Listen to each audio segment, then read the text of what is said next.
Welcome to the deep dive. If you've been trying to make sense of all the headlines, especially, from the Middle East and beyond, it can feel overwhelming. It really can. Like drinking from a fire hose sometimes. Exactly. So today, we're trying to cut through some of that noise. We want to focus on the strategic insights you actually need to be, well, truly informed. Yeah. Okay, let's unpack this. Yeah, so we've gone deep into a discussion featuring retired U.S. Army Colonel Douglas Macgregor. This was from Redacted with Natalie and Clayton Morris. Right. And our mission here basically is to pull out the key insights from what he's saying.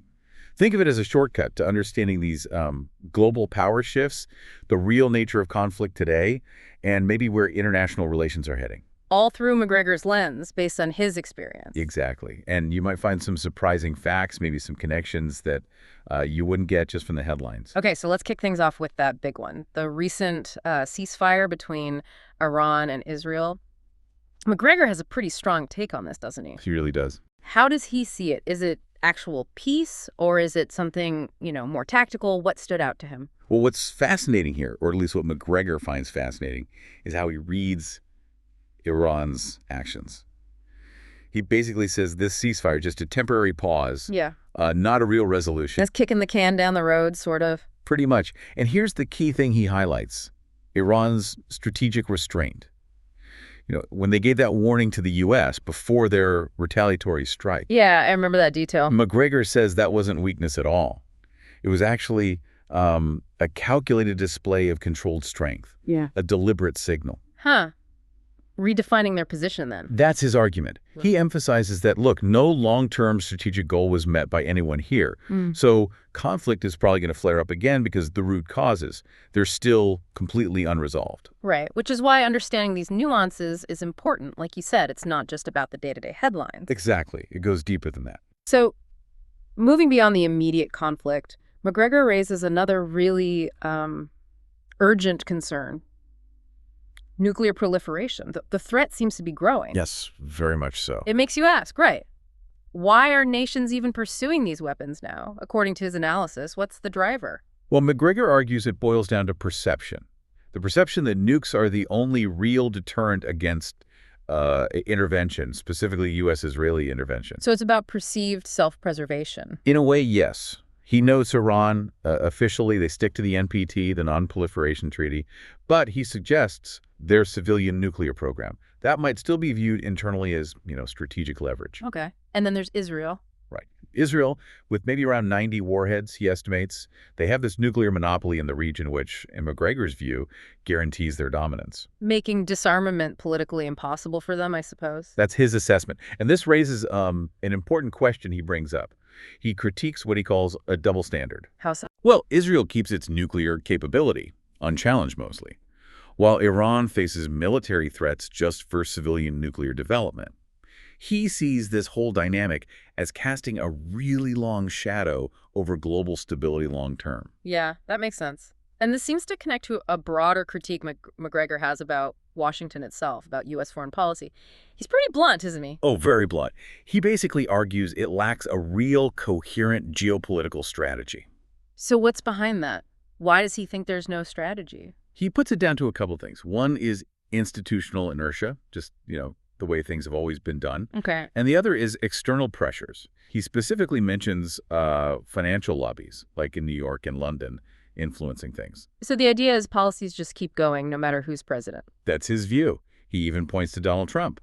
Despite all the campaign talk, many of his policies ended up looking quite similar to previous administrations. Right. I remember some critics called him Orange McCain for that reason. Exactly that. So McGregor's main point is that U.S. policy seems driven by optics, maybe emotion, rather than cool, calculated, long-term strategic thinking. Okay, so given all this, the regional tensions, the policy critique McGregor seems to forecast a really significant shift in the Middle East, like borders and power dynamics actually changing. Yeah, he talks about a potential reshaping, a new phase, possibly. How does he see that playing out? What would it look like? He uses this term civilisational states. He describes Iran, Turkey, and Egypt in this way. Meaning they're durable, they have deep historical roots, unlike, say, some other states in the region he sees as potentially more fragile, maybe like Jordan or the Gulf Emirates. Okay.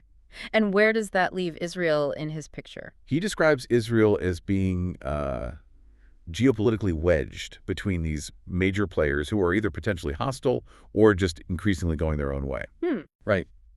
And he also stresses something often overlooked in big strategic talks: Gaza. He believes the tensions around Gaza will just keep simmering, acting as a constant ignition point for violence in the region. A persistent flashpoint, even if it's not always in the headlines. Exactly. He thinks it's a mistake to sideline it in the broader analysis. Now, speaking of flashpoints, Macgregor makes a really, let's say, bold and provocative claim about October 7th. Yes, he does. He suggests it wasn't just an intelligence failure. He goes further, saying it might have been, quote, greenlighted. The source even mentions Egypt warning Israel beforehand? That's correct. The source notes the Egyptian warning. So what's his reasoning? Why would he make such a controversial claim? Well, his reasoning, as laid out in the source, is pretty stark. He points out that Israeli defenses around Gaza were incredibly sophisticated, wired tight in the phrase he uses, Implying it shouldn't have been possible. implying it would be extremely difficult for such a large-scale incursion to happen without someone knowing. So he suggests maybe it was allowed to happen. Allowed. To what end? His speculation, presented in the source, is that it could have been to enable a broader war. He points to Netanyahu being embattled, facing pressure at home and internationally. Right. So from Macgregor's perspective, perhaps a wider conflict was seen as a strategic diversion, a way to consolidate power and also lock in U.S. support more firmly. Wow. Okay, that's definitely a controversial take. Absolutely. We have to stress this is Macgregor's specific viewpoint from the source material. It challenges the mainstream narrative significantly. Understood. So, zooming out a bit, how do the big global powers like Russia and China fit into this picture Macgregor paints? What are their stakes in all these shifts? Right, good question. Mm. Let's take China first. According to Macgregor, their main driver is security, specifically security from potential naval blockades. Okay. Makes sense for a trading nation. Yeah, and that's why the Belt and Road Initiative is so important. Things like direct rail links to Iran. It's about land-based connectivity. And Taiwan fits in how? He sees their view on Taiwan as a vital security concern, similar to how the U.S. viewed, say, Soviet Cuba back in the day. It's about preventing what they see as potential encirclement by U.S. naval power. Okay. And Russia. What's their angle, according to Macgregor? Macgregor positions Russia as quite central to peace in Central Asia. He says they're trusted by the CENSTAN countries, Kazakhstan, Uzbekistan. Right. He argues Russia sees big economic and strategic opportunities in Eurasian integration. They generally prefer a stable, multipolar world. And they see NATO and the U.S. as disruptive to that. Precisely. They view NATO expansion and U.S. interventions as fundamentally destabilizing. And importantly, he says both Russia and China are deeply skeptical of Western motives in the Middle East. How so? They tend to see Israel's strategic actions as kind of linked to older British and American imperial patterns in the region. Interesting historical perspective there. Now, Macgregor often connects different conflicts. How does he link Ukraine and the Middle East, particularly the leaders, Zelensky and Netanyahu? Yeah, he draws a direct parallel. He describes both Zelensky and Netanyahu as leaders presiding over what he terms unsustainable wars. Unsustainable. And his assessment of the Ukraine conflict itself, where does he see that going?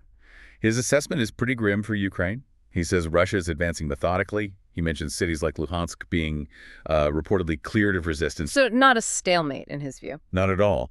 He actually depicts Ukraine as something like a terminally ill patient on life support. His view is that U.S. aid is just prolonging things, delaying an inevitable collapse. Wow. And what about Putin's aims? Does he touch on that? He relays what he understands as Putin's alleged stance. Putin doesn't actually want to occupy Western Ukraine. Too unstable, too hostile, apparently. So what would happen then? Macgregor mentions the idea that Putin might allow Poland to, quote, go back in to Western Ukraine. And what about Trump's claim, ending the war in 24 hours? Macgregor dismisses that pretty roundly, calls it naive, and totally disconnected from the deep complexities of the war. Okay, so wrapping things up, Macgregor's overall final outlook, it sounds quite stark. Declining West, fragmented world. Yeah, it's a compelling vision, though, definitely sobering. He paints a picture of declining Western influence, a much more fragmented global order, but also, interestingly, emergent civilisational resilience. What does that look like more specifically? Well, he specifically predicts the collapse of what he calls the neoliberal consensus in Europe.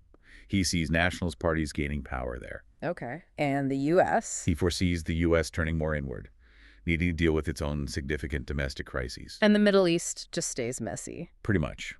He thinks it's likely to remain a major battleground unless there's some really radical strategic shifts. But, he adds, he thinks those shifts are pretty unlikely under the current conditions. Right. So it leaves us with a lot to think about. Given everything we've unpacked here, these shifting powers, these persistent conflicts, it really makes you wonder about the concept of deterrence itself.